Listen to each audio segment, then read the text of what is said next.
One of the biggest struggles that I had when I was first freelancing is I found that I'd spend my time doing all the things, all of the social media channels, all the admin, all the client onboarding, and then so little of my actual day was spent on paid client work. And as a freelancer, when you're trading time for money, it just doesn't work that way, which is actually how I came up with this Pinterest strategy that I'm going to share with you today. Welcome to this new installment of the Ghost Founder Shorts. Today with the lovely Vicki Wallis. Her business is called Freelancing Simplified, and she is here today to talk to us about generating leads on repeat with Pinterest. Pinterest is specifically interesting because it's heavily overlooked in the landscape of social media marketing. Welcome, Vicki. Thank you so much for being here. Thank you so much for having me. What do you do? What's your business all about exactly? So I actually started off as a fashion industry professional, just working at big name fashion brands. And then 5 years ago, I took that freelance and really loved it, moved into the digital product and course space. And more recently, I've started helping other freelancers because it's become apparent to me that as much as I love freelancing, it's actually causing a lot of other people stress, and they're really struggling to get traction with it and ending up basically working more hours for less money than they did in their regular job. So I really want to teach people how they can actually enjoy and embrace the freelance lifestyle. That's really cool. And that's definitely a familiar problem. I think freelancing is the perfect segue to get from working a 9 to 5 to possibly, hopefully having like great business success, as I would call it, like really starting a company and maybe selling a product or something, or, some product or service in a bigger style. So I think that's awesome that you're hoping to help people take that leap into freelancing. And ideally, exactly like you said, you've managed to increase your hourly or your daily so you can actually, make more money and have more time to also build business on the side, for example. Yeah, exactly. And I think one of the biggest struggles that I had when I was first freelancing is I found that I'd spend my time doing all the things, all of the social media channels, all the admin, all the client onboarding, and then so little of my actual day was spent on paid client work. And as a freelancer, when you're trading time for money, it just doesn't work that way, which is actually how I came up with this Pinterest strategy that I'm going to share with you today. Yeah, really cool. Well, so since we're naturally arrived at the subject, you've kind of already outlined it, but if you had to put it in like 3 sentences, why is this important? I think it's important because with Pinterest, unlike other social media platforms, if I'm honest, I don't really consider Pinterest a social media platform, more like a search engine, but we can get to that. But whereas on other platforms, you really have to show up every day to get traction, and you have to be interactive and commenting with people. With Pinterest, I've just not had to do that. And I'm at the point where I can spend 2 hours a month on the platform, and I'm getting over 500,000 monthly active viewers just by that 2 hours. And I just can't see another platform that's giving you that kind of visibility for such a little time and no ad spend, at least. Well, I think you nailed it. I mean, that's terrific. That's amazing. And building up to that, those numbers, did that take a while as well? Or was it early upfront investment and then you got it to a 2 hour a month maintenance kind of thing? Yeah, it definitely took longer at the start, I think. And I think I can talk you through a bit more step by step later, but there was definitely some things that you can do to kind of build a foundation for it. And then now it's a case of just using schedulers strategically and just really having a plan and not just doing it on the fly, because it can very easily become like other social media platforms and take over your life. So I try and really just schedule out that 2 hours to get everything done for the month. And then I can just worry about the rest of my business and life and not have to touch it again until next month. And how did you come across this? Was it an accident, or had you heard from somebody else about it, or how did that happen? I'd actually been using Pinterest personally since it came out. At the very beginning, it was invite only. And as a creative person, that was the kind of people that were trying to onboard. So I've always been there at the start. So it's always been my go-to platform kind of personally. I don't really use Facebook or Instagram personally. So I always knew it was there. And then it just became like a natural progression that when I needed to start getting leads for my business, it was something that I tried. And then as I realized it started to really outperform other channels, I just put more attention into it, systemized it. And then, as I say, I've just kind of left it to that 2 hours a month now. And what would you say, is there a specific, maybe you'll touch on this later, but is there a specific audience that you hope to reach on Pinterest, or is it pretty universal? I would say it's pretty universal. It's definitely a global platform. I think 50% or so of the users are outside the US. It is primarily female, although there are a lot of users on it, and I think about 20% is male. So there is still opportunity there if the male demographic is your target. And something interesting for people who are particularly selling maybe a physical product, generally the average user of Pinterest seems to have like a higher kind of average income. All this information, Pinterest actually do a quarterly report about how their business and their users are using Pinterest. So that's always really good to have a look at and pull out some information. But I can go through some more of those kind of statistics and things as well, but there's definitely a demographic for a lot of different niches. I personally have used it to sell physical products, but also to sell courses and digital products as well. So I've kind of used it for all three things. So that means in your business, you are selling your services, you have a digital product and also physical. So you have experience with all three, with the trifecta? Yes, I do. For Pinterest, when it comes to Pinterest, yes. Cool. So let's dive into this. I'm going to ask you some more questions later, but then let's clear the stage for your short. So the core piece of this. So generating leads on repeat with Pinterest, and try to explain it to me as if I'm 5 years old. I know a lot of people, as I say, are new to Pinterest. So I wanted to start at the beginning. I personally view it as more of like a visual search engine than a social media channel, partly because of the intent. People really go to Pinterest to discover new things, whereas on, say, Instagram or Facebook, they'd go to actually connect with friends, maybe post a photo, something like that. And interestingly, shopping is a top priority for 48% of Pinterest users, which is really, really huge when you compare it to, say, Facebook, where shopping ranks as the 7th most popular activity. So there's that intent that people are going to discover new things.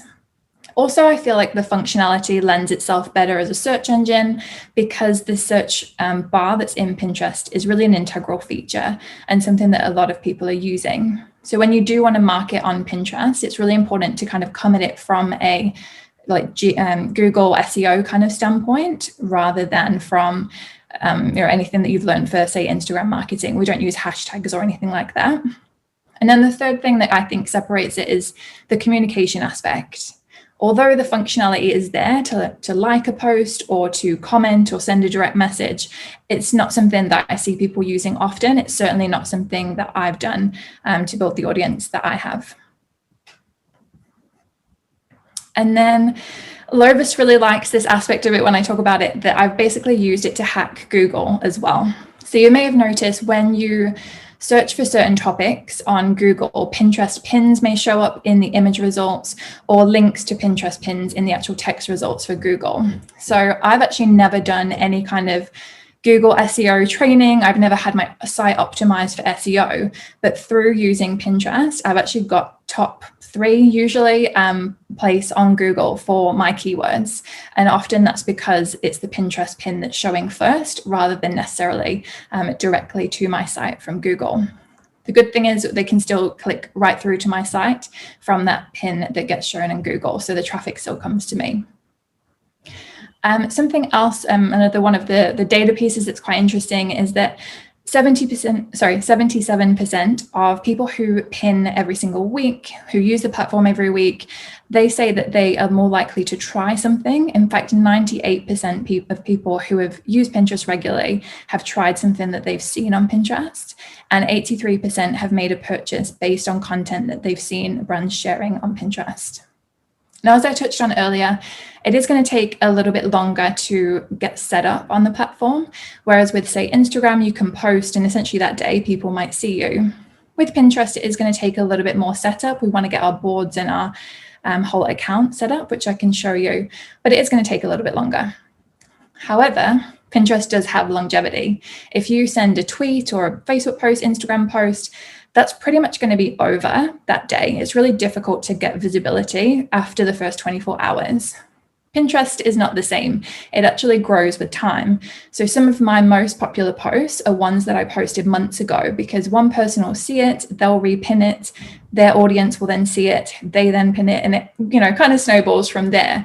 So there's actually a lot of options, you know, and that's why even when I've not been actively pinning, I do still get the visibility, because essentially other people are doing that work and promoting my business for me. And then how it actually works.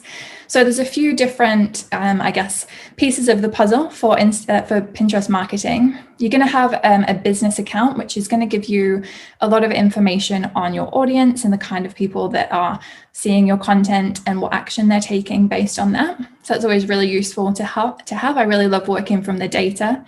You're going to have a username, which is pretty self-explanatory, and a tagline, which is just a short paragraph as to what your brand is about.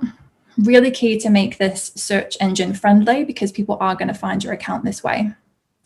You'll have pins, which are essentially like a Facebook or an Instagram post. So you can think of it in that way. You're going to have a graphic, you're going to have a title, and you're going to have a description. The pin is going to link back to your site if it's something that you've created yourself, or if you're what we call repinning. So if you've seen content on another website or on Pinterest itself, you can also repin that. So there's those two kinds of pins, if you like, that you might save. These are all saved on boards. And boards is basically a collection of pins, so a collection of images that you would usually group by a particular theme. So for instance, for me, targeting people who are fashion entrepreneurs, I might have a board that is, say, fashion marketing, and any content that I have around fashion marketing, I'll put on that board.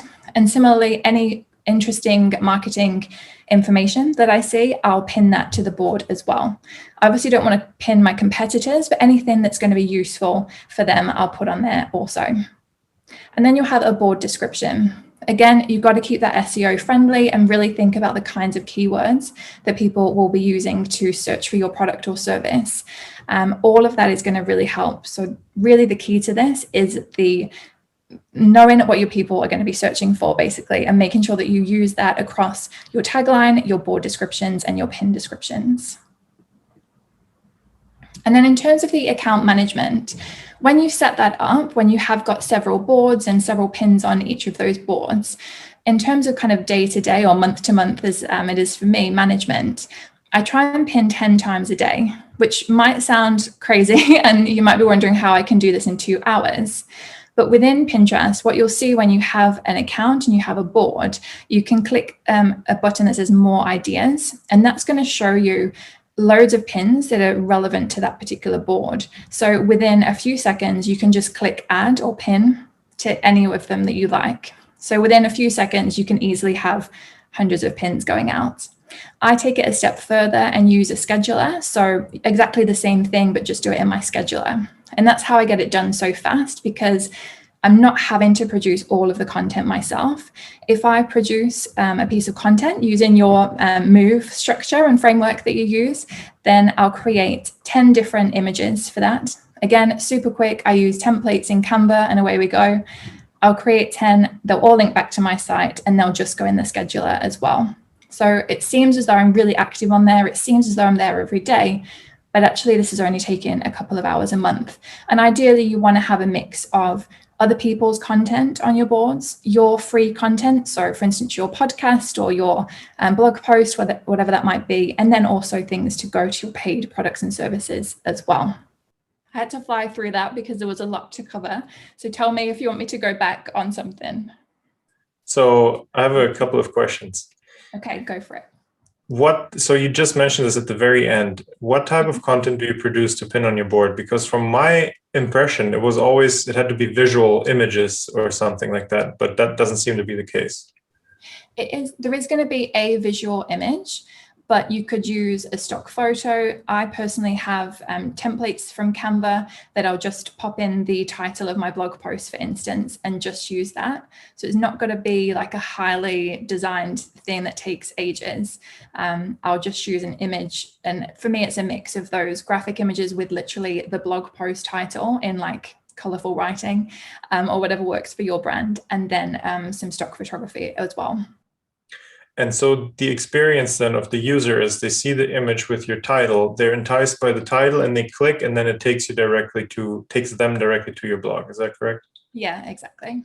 So the beauty of this is that Pinterest really becomes like your front page for whatever, right? Yeah, I mean, I'm very strategic, and I encourage other people to be strategic with the way that they set those boards out. So anything that might be of interest to your target customer, I'll have all those boards laid out there. So then as soon as somebody, in my case, who's interested in starting a fashion brand, for example, as soon as they come to my profile, they're going to think, oh, actually, this person's got a ton of stuff for me. I'll head to their website.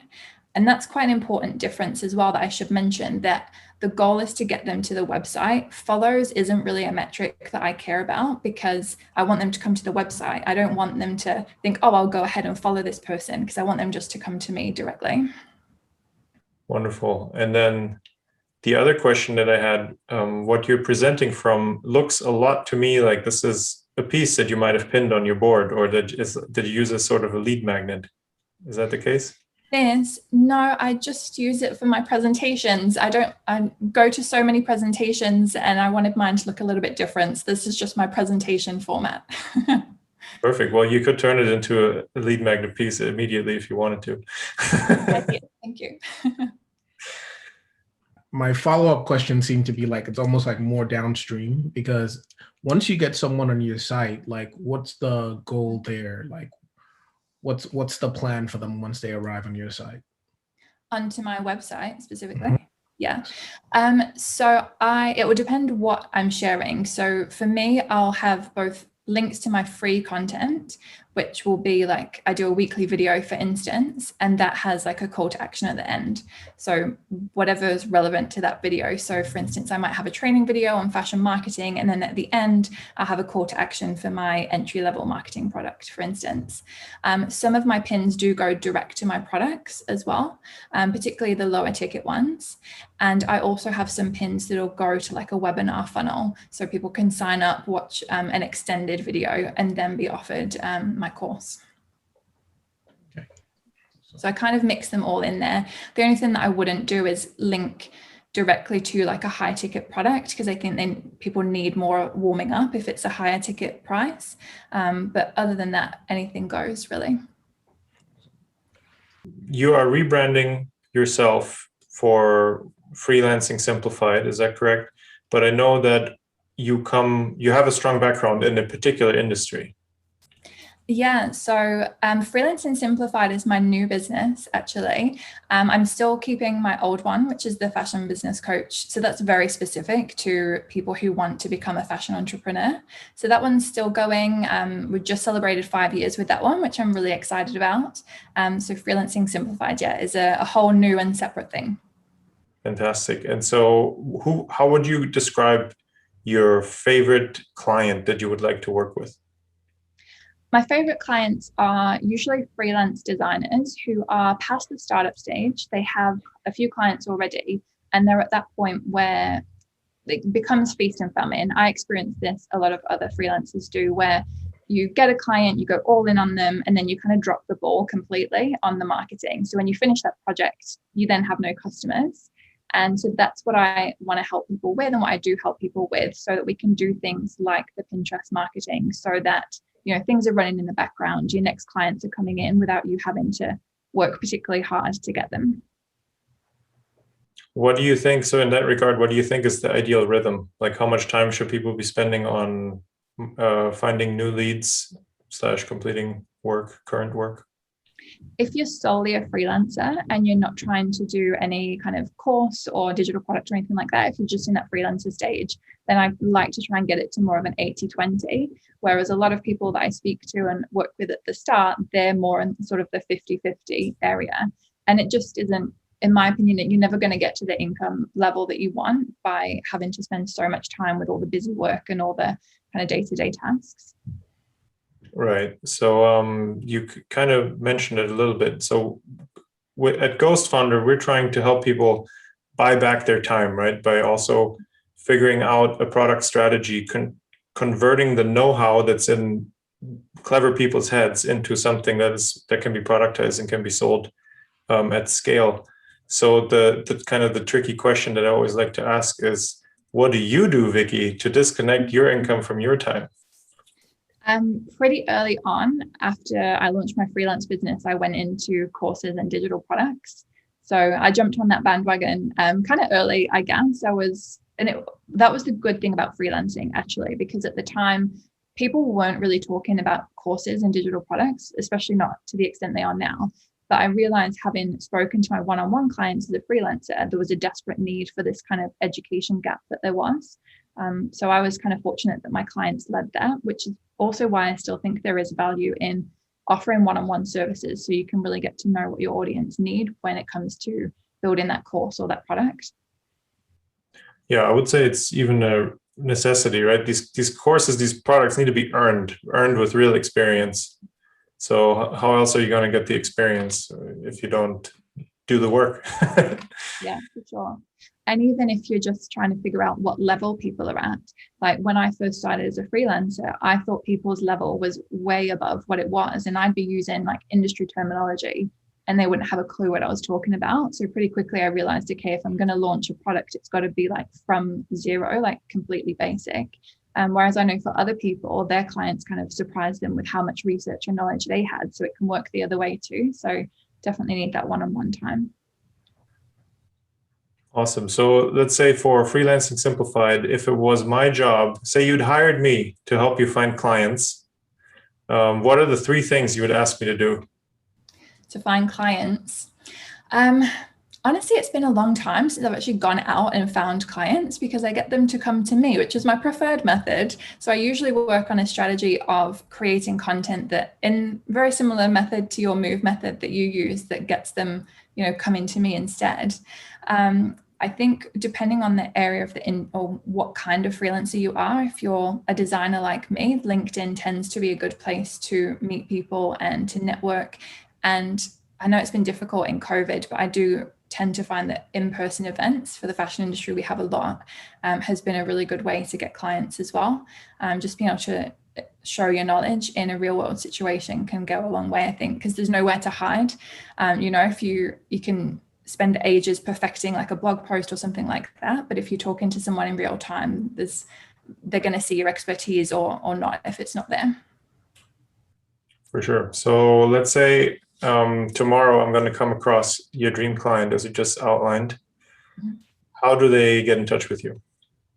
So I'm launching the new website now, which is freelancingsimplified.com. I've been doing a load of beta rounds, so I've been getting really great feedback from that, which I'm excited about. So that's going to be launching. And I'm also on LinkedIn as Vicki Wallis and Instagram as Freelancing Simplified.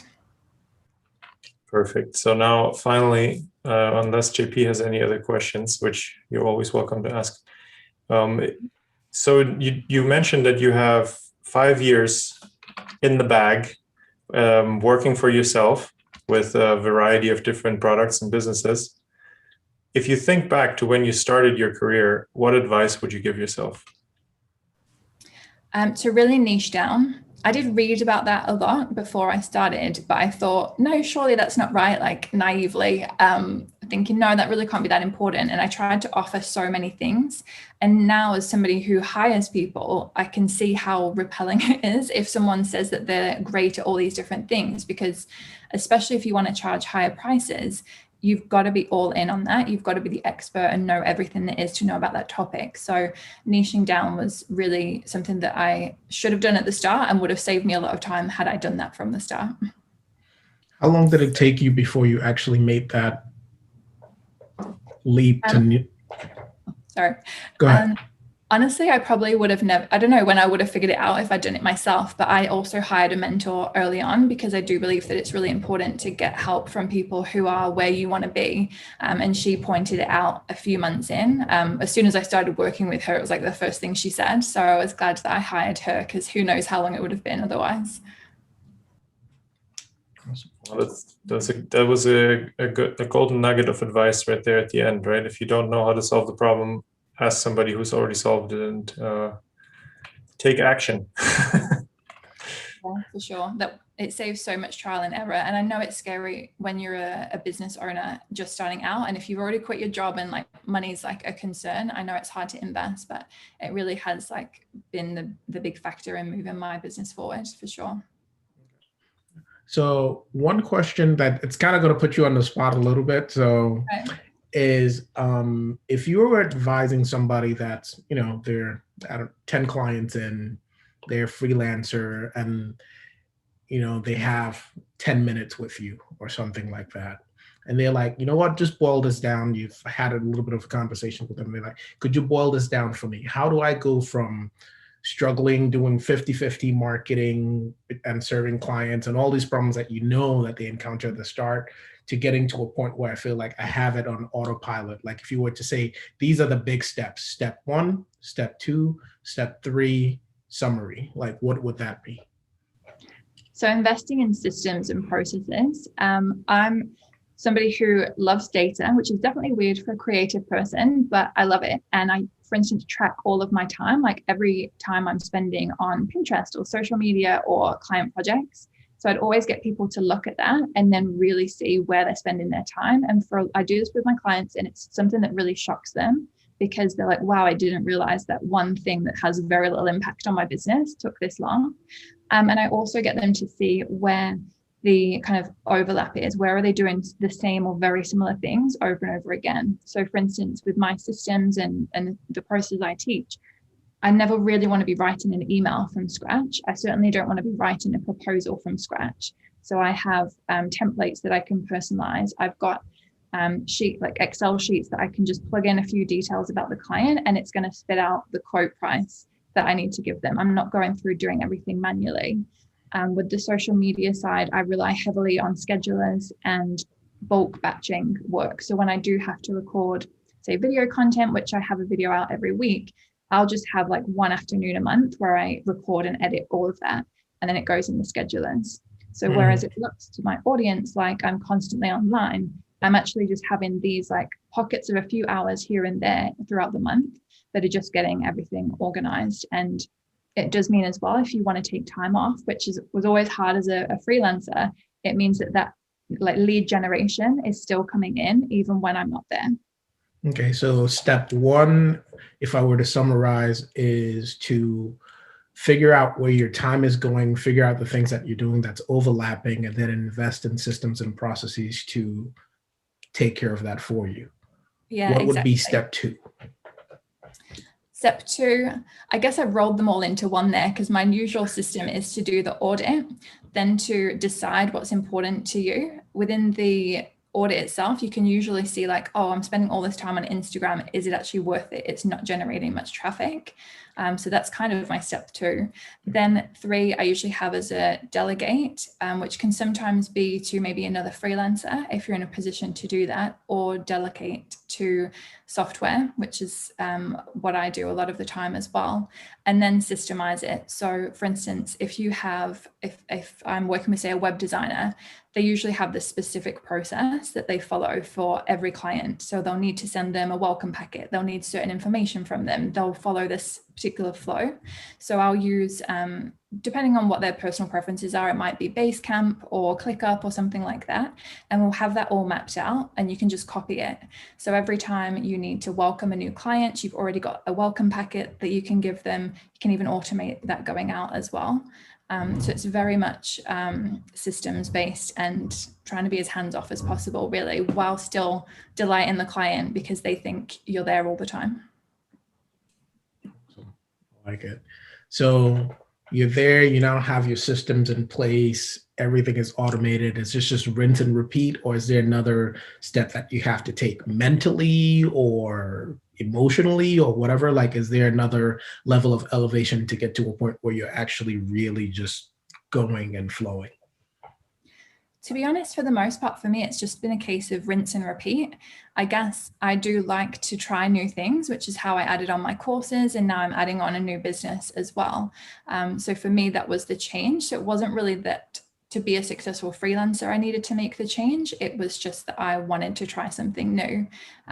So for people who I don't mean that in a negative way, but they are satisfied as being a freelancer and only a freelancer, you can just kind of rinse and repeat that system. And especially the longer that you get going, you start to add referrals into the mix as well. So you kind of don't usually hit a point where you're drying up with clients, because there's enough people in the world who need your service. And if you've put that content out there and got those happy customers there, it's very much a case of they're going to come to you.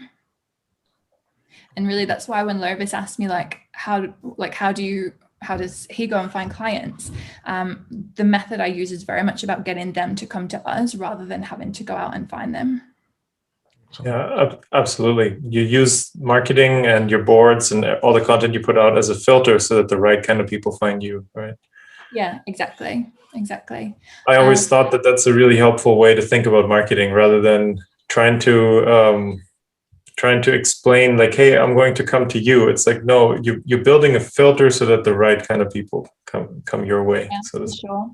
And I do take it a step further as well on my contact form for the fashion business coach, definitely, because there are people, particularly in the fashion space with entrepreneurs, maybe they've just watched Friends and they want to be the next Rachel Green, and it's just kind of this idea, but they've not really thought about it seriously. So I also do have an extra step on my contact form to just ask a few strategic questions to make sure that it's someone who is serious about launching it and, would be a good fit for one-on-one work versus the kind of hobbyist, or dare I say it, daydreamer, who's not really kind of fully committed. The wantrepreneur is what we like to call them. Good word. Yes, I should start using that. So Vicki, you're really awesome. I really enjoyed this conversation, but let me ask you one more thing. Where do you find inspiration? So who or what inspires you to come up with your ideas and strategies? I learn all the time. Instead of watching Netflix, I'll watch courses. So I'm constantly learning. At the minute, I'm learning from Laura Meyer, who is this amazing female entrepreneur, and Julie Stoyan. So I learn a lot from both of those ladies, and my community as well. They're the people that have really pushed me to, as I said earlier, to launch the course and the digital products, because they made me realize that need. And I'm always encouraging feedback from them. So I can constantly learn from that and see what they need next. Awesome. So you said your community, these are people that have worked with you before, that have engaged in your courses and completed them? Yeah, exactly. And also I have started doing a Facebook group that's more for just this exact reason, for getting the feedback. So it's not really something that I do as a marketing strategy, although I guess it helps a little bit, but it's really great just to hear the kinds of questions that people are asking who haven't become clients yet, just to see if there's something that I'm missing or something that I've maybe dropped the ball on, and just hearing, what people are struggling with and how I can help them with it. This is open or closed? Anybody can join, but I do vet them first just to make sure that they're not selling fabrics, which happens all the time. Yeah, of course. You've built a pre-select group of people who are into the fashion industry. Let me sell you all kinds of tools that you need. Yeah. Wonderful. Well, thank you so much for taking the time and illuminating us on this topic. I am very excited to go and build a bunch of Pinterest boards. Okay, great. Well, you know where I am if you want to ask me about it, but there's a lot to learn, and I know it was a whirlwind going through it, but hopefully that's a good starting point for everyone listening. No, this was amazing for me. Learned a lot for sure. Thank you. Good, I'm glad. Thank you both so much for having me. This was our conversation with Vicki Wallis from freelancingsimplified.com. You can find her on her website or on Instagram, also at Freelancing Simplified. Hey, thanks for sticking around. Ghost Founder Shorts is an open format, so if you want to be the expert on our next clip, or if you want to refer somebody to us, please don't hesitate. Shoot us an email at hello@ghostfounder.com.